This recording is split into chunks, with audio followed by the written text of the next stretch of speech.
सारे जहां में धूम मची है, सारे जहां में धूम मची है, नूर के बादल छाए हैं। दीवानों खुशियाँ मनाओ, आका हमारे आए हैं। और मोमिनों खुशियाँ मनाओ, नूर वाला आ गया।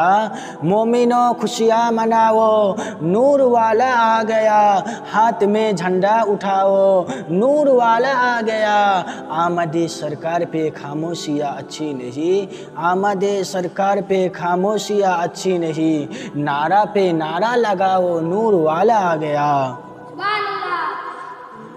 ব্রাদারান ইসলাম, এই মাসটি হচ্ছে মাহে রবিউল আউয়াল মাস। এই মাসের 12 তারিখে রসুল পাক সাল্লাল্লাহু তাআলা আলাইহি সাল্লাম শুবে সাদিকে তিনার আগমন হয়েছিল।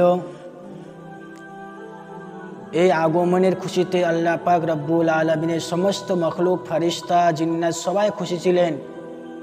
একমাত্র ইবলিস সে नाखुश ছিলো। সেই জন্য শায়ের বলছেন, मिसाल तेरी चहल पहल पे हज़ारों ईद रबीउल अव्वल। मिसाल तेरी चहल पहल पे हज़ारों ईद रबीउल अव्वल। सिवाय इबलिस के जहाँ में सभी तो खुशियाँ मना रहे हैं।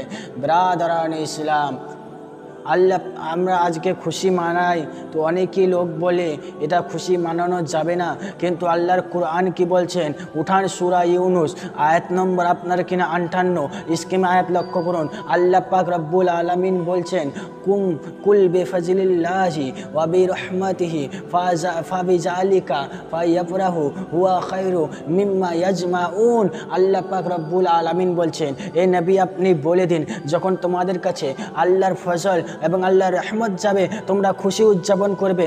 আল্লাহ ব্রাদারান ইসলাম, আল্লাহ পাক রব্বুল আলামিনের ফজলকে, আল্লাহ পাক রব্বুল আলামিনের নিয়ামতকে আপনি একটু জানুন। আল্লাহ পাক রব্বুল আলামিনের নিয়ামত তো অনেক রয়েছে, কিন্তু আল্লাহ পাক রব্বুল আলামিনের সর্বশ্রেষ্ঠ নিয়ামত যিনি যে পাঠিয়েছেন সেটা হচ্ছে রাসূল পাক সাল্লাল্লাহু তাআলা আলাইহি ওয়াসাল্লামকে। আল্লাহ পাক রব্বুল আলামিন আয়াত কারিমা লক্ষ্য করবেন, সূরা আল ইমরান আয়াত নম্বর 164 স্কিমে লক্ষ্য করুন, লাকাদ মান্নাল্লাহু আলাল মুমিনিনা ইজ বাআসা ফিহিম রাসূলা। আল্লাহ পাক বলছেন, আমি মুমিনদের প্রতি দয়া করেছি, তাদের মধ্যে একজন আজমতওয়ালা রাসূলকে পাঠিয়েছি। বলেন সুবহানাল্লাহ। আল্লাহ পাক রব্বুল আলামিনের আল্লাহ পাক যে নিয়ামত দিয়ে আহসান করেছেন সেটা হচ্ছে রাসূল পাক। আল্লাহ পাক রব্বুল আলামিন আবার বলছেন সূরা আম্বিয়ায়, ওয়া মা আরসালনাকা ইল্লা রাহমাতাল লিল আলামিন। এই নবী আপনাকে আমি পাঠাতাম না, কিন্তু পাঠিয়েছি সারা বিশ্বের জন্য আপনাকে রহমাতাল লিল আলামিন বানিয়ে। বলেন